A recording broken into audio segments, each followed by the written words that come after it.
Welcome to Dumb SEO Questions, episode 202.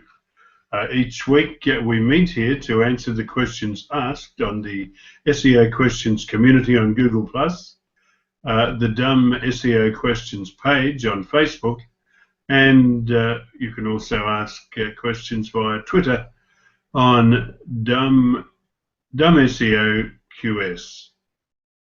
Is that right? Dumb SEO QS? I think so. Yeah. Okay. With us tonight we have Masataki Wasa. Masataki is webmaster of wasaweb.net. He's also a Google top contributor on the AdSense community. Micah Fisher-Kirshner is senior SEO manager for Zendesk.com in the USA. Micah is a regular speaker on the SEO public speaking circuit, often appears at SMX. Okay, Tim Capper is CEO of OnlineOwnership.com in the UK. He is also a Google top contributor on the Google My Business community. You can find Tim at OnlineOwnership.com. All right, let's have a look at our questions. I think we've got about 8 or 9 tonight. Let me see, I click that button there and it should come up. Here's one from Malakajuna S, who asked a question of us last week. It's titled Targeted Keywords. He said, "Hi community, one of my projects in the search engine result pages is showing different pages on my website for my targeted keywords. For example, https www.mobtexting.com is my website. I'm targeting check DND online. This keyword is one of the internal pages, the website / check-dnd-online.php. Here is the issue. When I search in Google with the keyword check DND online, my home page is indexed with this keyword instead of my targeted page. So what can I do for this? How can we resolve this? Can anyone help me on this? Any suggestions are appreciated."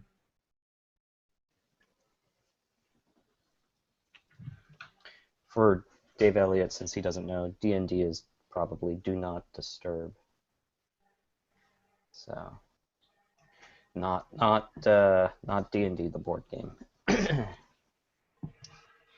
So, okay. So his issue is basically the homepage is outranking his specific page he's created for the term. This happens to the best of us. Generally, this occurs because in the past, the homepage has gotten value from backlinks and history for and trust around that original term. So what you're essentially having to do is you're competing against your homepage for the time being, and it can be difficult to then get the other page to rank. In theory, I'm going to assume, do a quick check through here.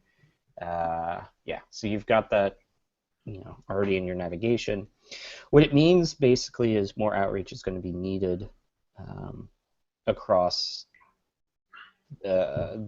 your specific landing page, because more or less Google is seeing your homepage as more relevant for people who are looking to check D&D online than they are your specific landing page.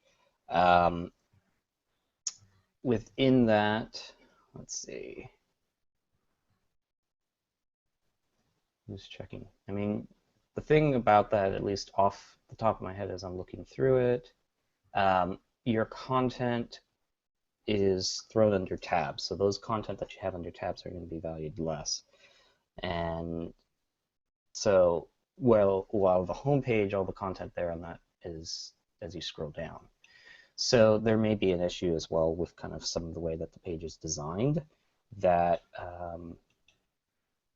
the value that Google is seeing has it coming in from the content side, and the homepage has more content visible to a user than it does for that specific landing page.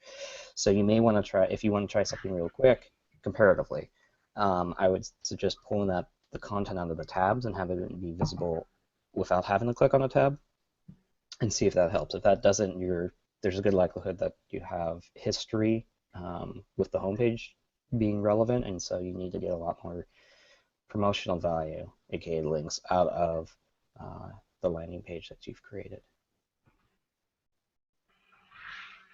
Thank you, Micah. Does anyone have anything to add to Micah's excellent answer? I thought not. Okay, Malakajuna S, that's your lot for today. Let me see, I just have to click that button, and there we are. This one from a good friend of ours, Niraj Pandey. It's titled Canonical Tag Doesn't Work in My Case.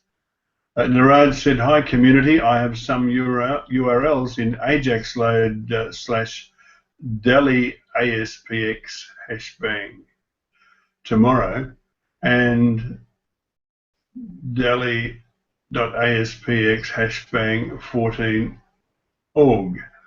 Where on both of the pages I have been using the parent canonical tag delhi.aspx, and these pages are randomly loading for each date.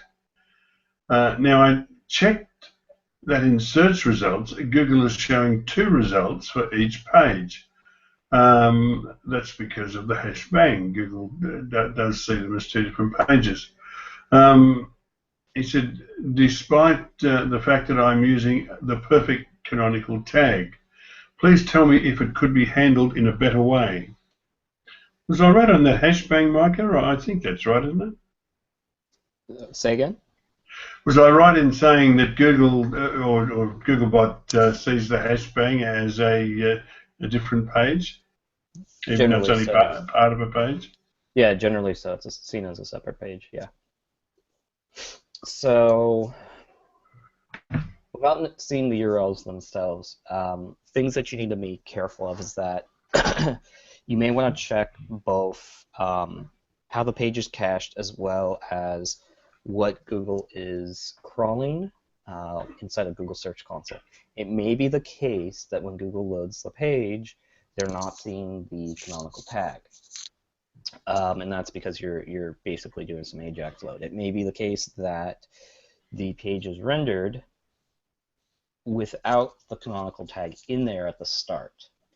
So you need to make sure that the order, of course, of how the page is being loaded is loaded correctly, and that may be creating an issue for why you're still showing 2 results. That is the long-term potential issue there. Short-term, if this is something recent, it may just be that Google needs more time to merge them together. But I'm assuming that this has been a more of a long-term thing. So Google Cache, Google Search Console, having Google crawl the page, see kind of if the canonical tag is in there. Essentially check the order of how the page is being loaded. Make sure the canonical tag is up there in the right spot, and it's early enough before the rest of the page loads so that Google can see it. It may be the case Google's not seeing the canonical tag until too late. And of course, there's the last part of it, which is if the pages are dramatically different, there's a good likelihood Google doesn't think they're the same page. So given that the canonical tag technically is a suggestive attribute, it may not merge them at all. So that's something you may want to as well keep in mind. So,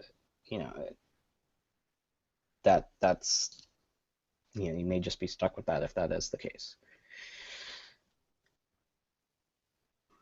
Yeah. And my question for Niraj is, why are you loading the same information on randomly loading in two different ways. It doesn't make sense to me. Anyway, Niraj, I hope that it does suit you. And Micah also thinks, why using hashbang? No one uses that anymore either. Did you want to add to that, Micah? Okay, let's move on. I'll tweet this one.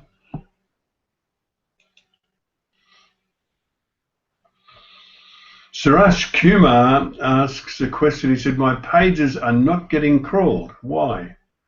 He said, hello there. One of my website web pages is not being crawled, and I'm unable to find the reason. If anyone can suggest to me, it will be a big help. I did ask him for the URL so we could have a closer look, but no response. Well, I guess we can just go through the usual list of reasons. Robots.txt, you're blocking the pages. It's not being internally or externally linked to. You have a very massive website. The page is not very important, so Google doesn't crawl it very often.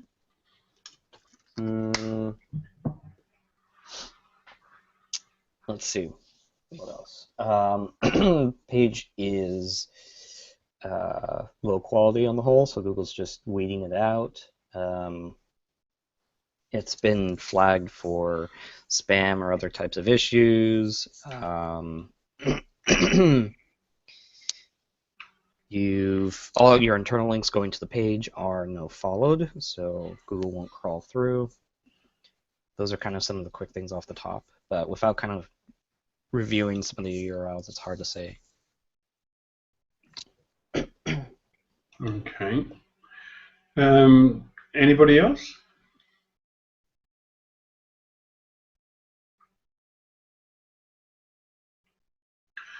Okay, I'll take that as a no.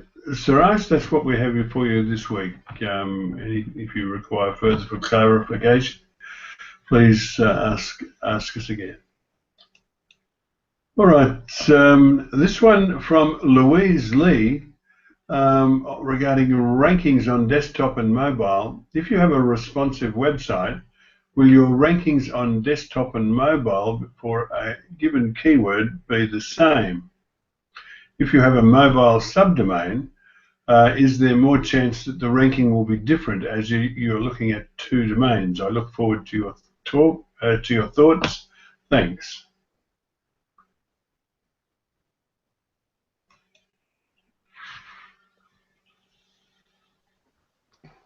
So it doesn't necessarily have to be the same. So this will also depend on how your competitors are doing. If you've got a responsive, aka mobile-friendly website, and your competitors don't, then you may rank better on the mobile side. It also may be the case that depending on the content of the page, if relevant, that a competitor or yourself that has more local-friendly content may do better. Google may see that as more valuable, depending on kind of what the market is and what area of the market you're in. Now, that said, if you've got a MDOT or and versus responsive, that part on its own won't make a difference that I'm aware of. So it's really about, is it considered mobile friendly? Is it basically really fast? If all held equal and you're looking at between responsive or an MDOT, there shouldn't be any actual difference. There may get to be differences because of there might be subtle differences in the end if you start factoring other things because of the nature of an MDOT versus responsive, but in general, one or the other shouldn't make a difference. Yeah. Cool, Micah. Anybody else? Okay, I'd just like to call out Dave Elliott, one of our forum heroes. It's never convenient for him to join our Thursday night hangout on air, but he certainly makes up for it by answering questions during the week, and for that we appreciate very much. All right, let's move on to the next.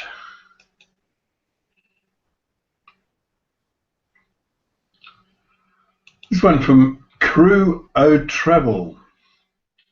It's regarding site language and SEO ranking. Crew said, "Hi there, I have a question. Currently my website is using WordPress in the Malay language, and currently the website is targeted for a Malay-speaking visitor. It's doing very well at first or second ranking for Google Malaysia, google.com.my. My question is, can I change the whole website language from Malay to English without affecting the ranking or SEO? If possible, should I redirect the old URL to the new pages?"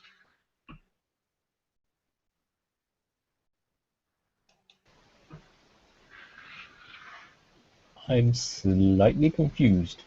So he has content in Malay. He's going to switch everything into English. Is that what he's trying to do? That's what he's saying, yes. I mean, why do you want to get rid of the Malay content then?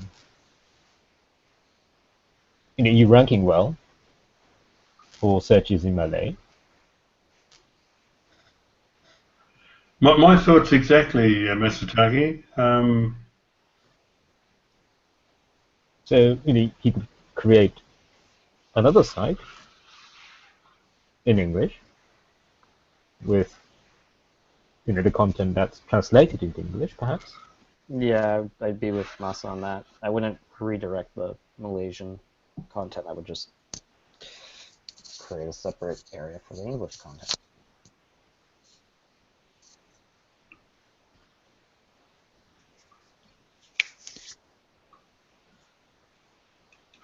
Yes, I'd make it a second site for English and say use it .com, and there'd be no crime linking both of these sites together where it's relevant. Be no crime suggesting that a Malay version might be found linked from the English version and vice versa. You could also use hreflang, or could you use hreflang to point out the English version on another site? Is that right? Yes. Yeah.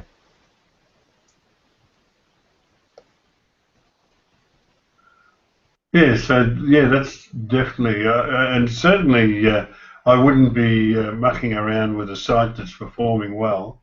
If it's not fixed, if it's not broken, I should say, don't try to fix it. If you're getting first and second now, count your lucky stars and don't interfere with it in any way. Certainly don't redirect the old to the new. Oh, wait a minute. Evan Yonker said, should I redirect the old URL to the new pages? And he said, yes. Why did he say that? I mean, you could do it. It's if you do it properly, it's okay. I think it's a waste of time. Better to just create the new content on new pages. Yeah, I'd definitely go with two different sites. Although I can see... No, actually, yeah, I wouldn't. Yeah. And all those rules about no cross-linking of sites and that, if it's just two sites, those rules don't apply. You're certainly within your rights to link from one site to the other. And you'll probably most likely get a ranking boost for the new site from the old site. Well, that's the way I'd do it anyway. All right, crew, I wish you well with it.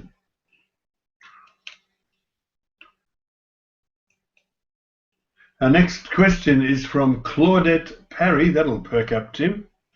Claudette asks a question about social signal numbers. Claudette said, "Hi there, I have a question. Recently I have discovered that my social signal numbers are very low. For example, they are recorded as 26 Facebook likes when I have 2,700 followers on my page. It states that I have had 21 shares when I know I've had over 500 for one post alone. I'm baffled by these numbers and I think it's affecting my site position. Can you help explain this to me? Thanks so much, Claudette."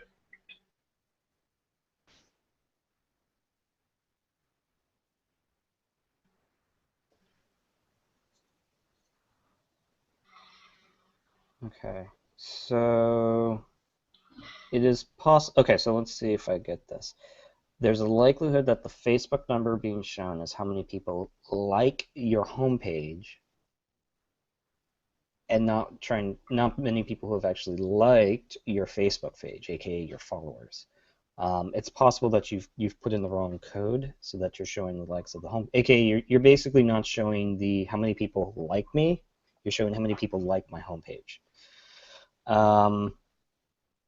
You may also want to check HTTP the differences. You might have some issues originally with HTTP and HTTPS if you've made any switches. Nonetheless, out of all of that, none of that will affect your site position. At least won't affect it on Google. Google's not taking in those factors for ranking, so you don't have to worry on that side.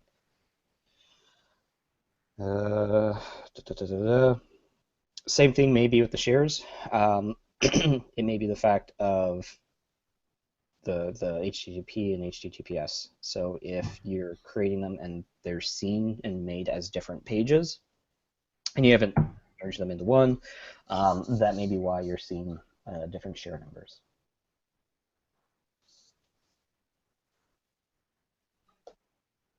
Yep. And look, the thing where Claudette thinks it's affecting her site position, social media links don't really affect your site position. What you get from social media posts is traffic, and that traffic may or may not affect, generally does affect your site position. But yeah, I wouldn't be too concerned about this. I don't think it's I think your time would be better occupied with other things. Congratulations on having 2,700 followers. Anybody else? All right, so let's move on from this one. I'll just tweet this one, which I've done already. I'm such an idiot. Okay. All right, Priya 3 asked a question on the best link building method. Priya said, "Can anyone share the best link building method for getting good search engine results? Because I'm reading many blogs, but I'm still not finding the correct way. So please offer some solutions." Well, there's literally thousands of different ways. I mean, it's not just one way.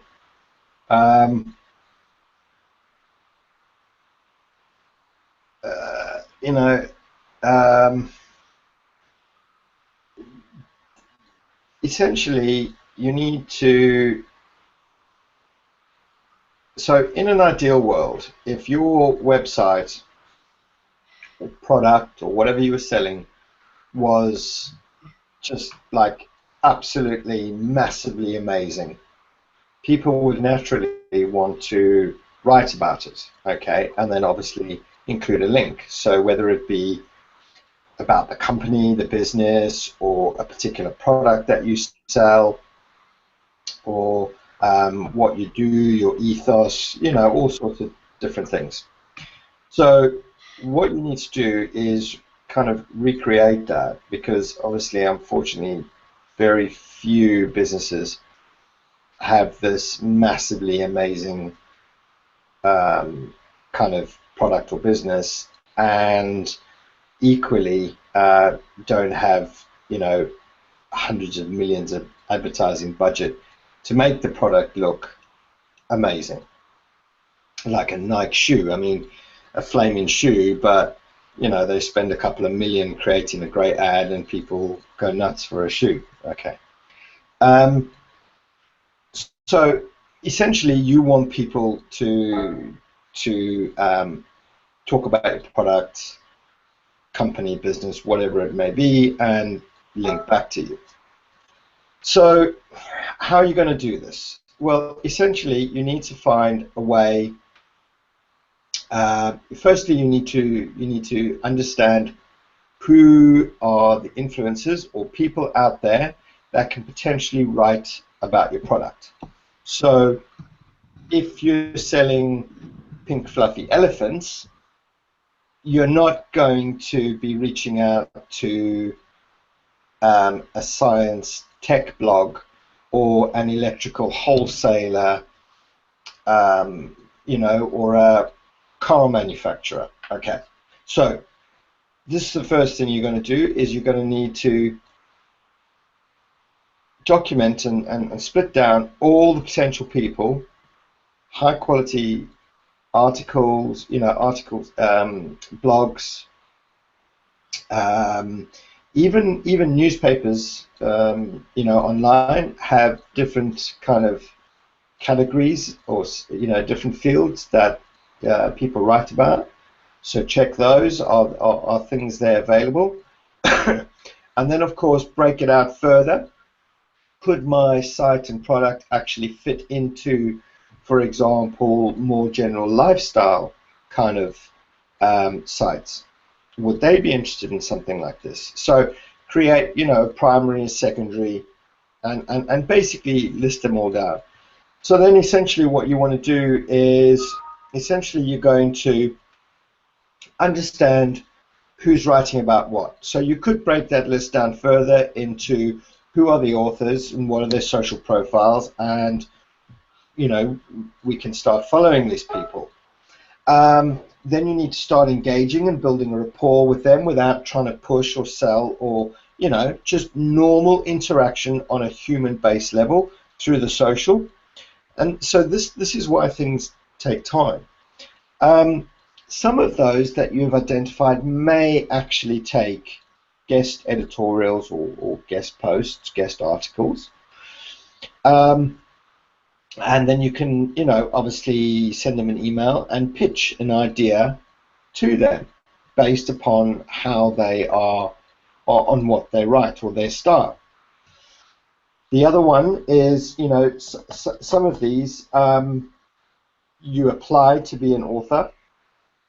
They want to see some previous work. They want to see, you know, previous publications and other things. So those, obviously, you would need to come back to as you start getting published more and more often.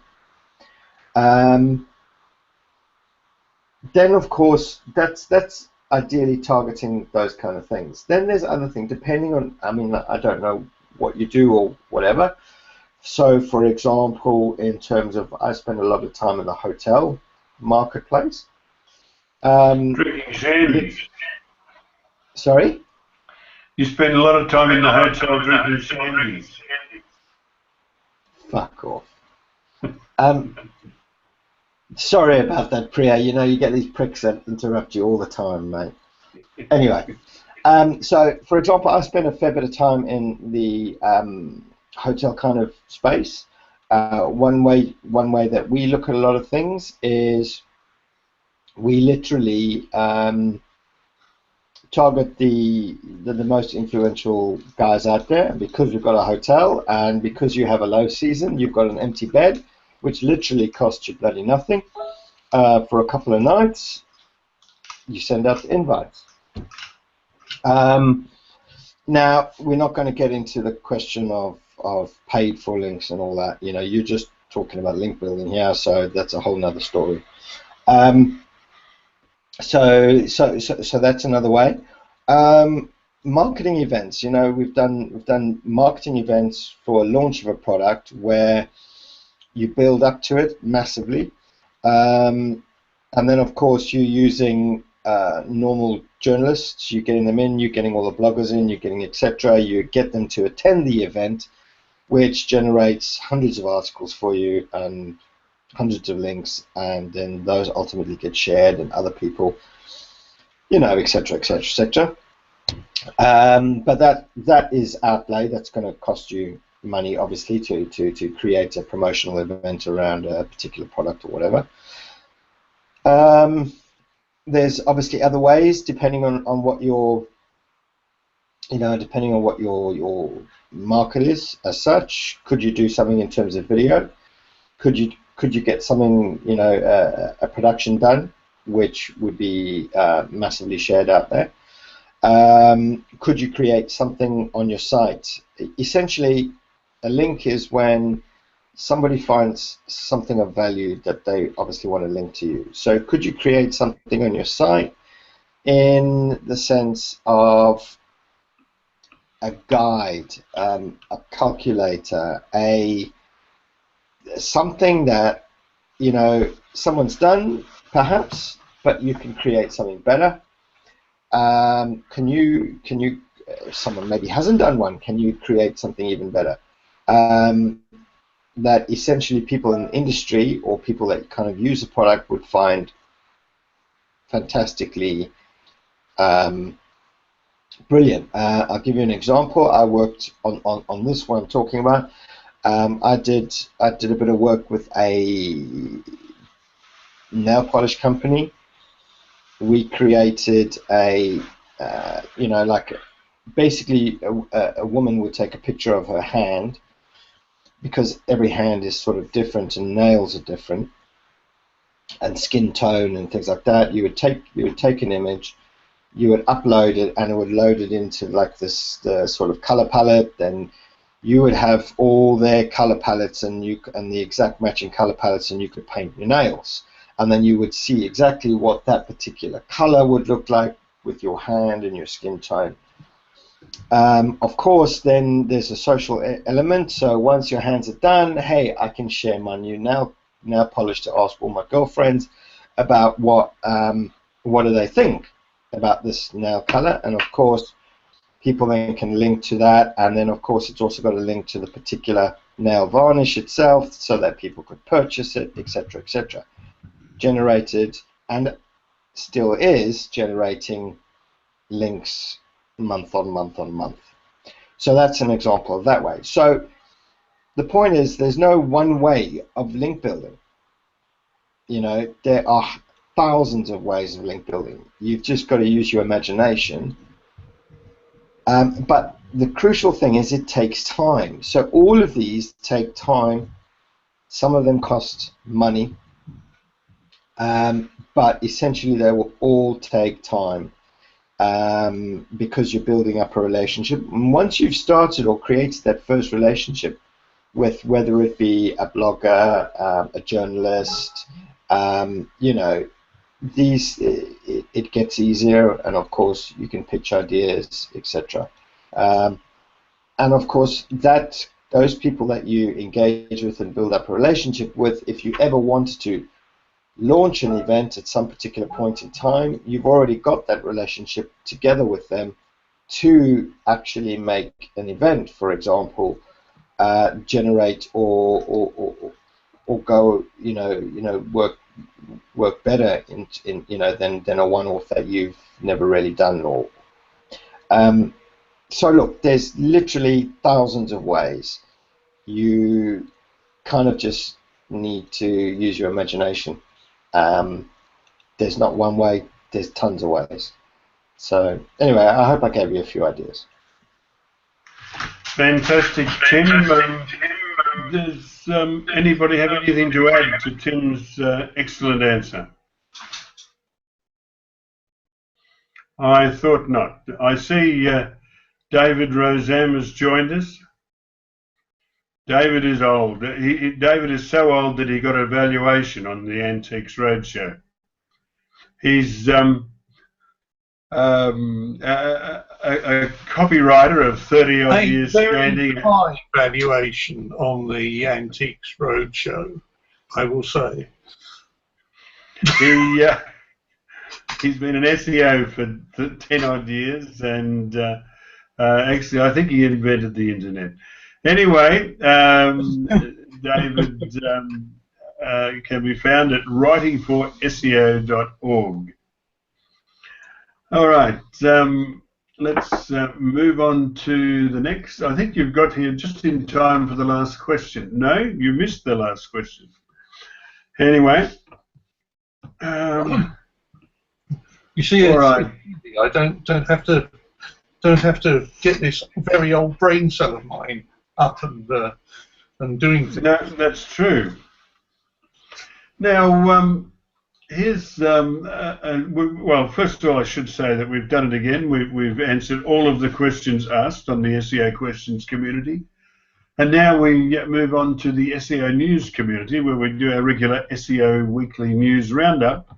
Topics of interest are posted, mainly by David Rosam and Edwin Yock, but you can post your own if you wish, and we'll talk about them.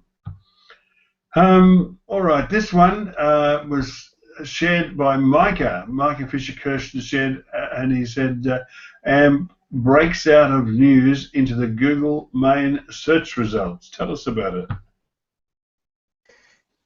Yeah. So this definitely caught my eye. AMP, in case just not aware, is essentially meant to be lightning fast pages that load. It requires a separate text, or separate set, I should say, of HTML and a few scripts in order to have it load essentially lightning fast, hence the symbol for AMP being a lightning. And this was originally started for news organizations. This was seen as a great, as Google's end, this was seen as a great way to kind of counter Facebook's instant articles, and was more of an open source implementation. Now they've started to roll this out on the mobile devices, roll this out of news areas, and this is of course all for mobile devices. So that's fairly big. Usually AMP, at least initially, got a bit of a standout when it came to a search results. You could kind of see with the little symbol that says AMP versus kind of anything else that might just say mobile friendly.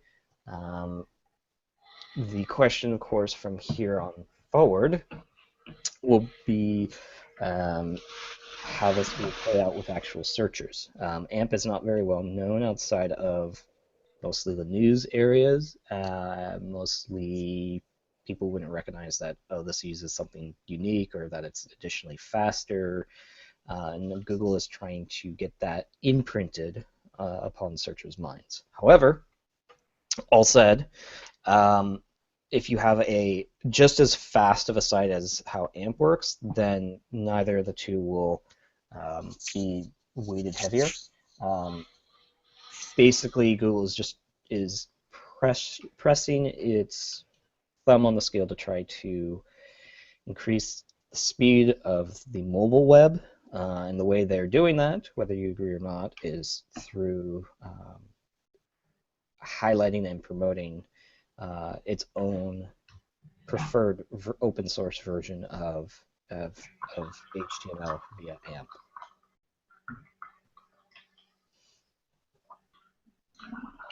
Thank you, Micah. Does anyone have anything to add to that?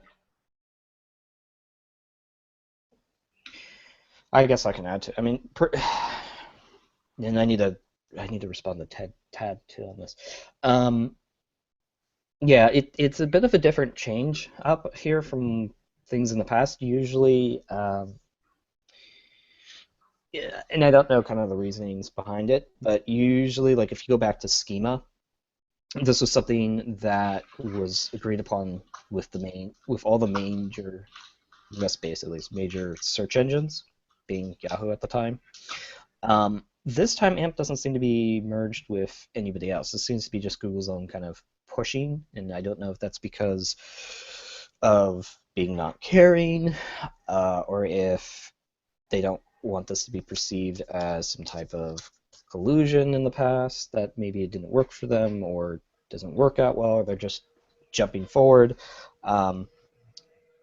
But this is kind of a bit unique. This is not a, we're going to really ramp up the value of load time. This is a way to really build a page to try to get people to build up load time.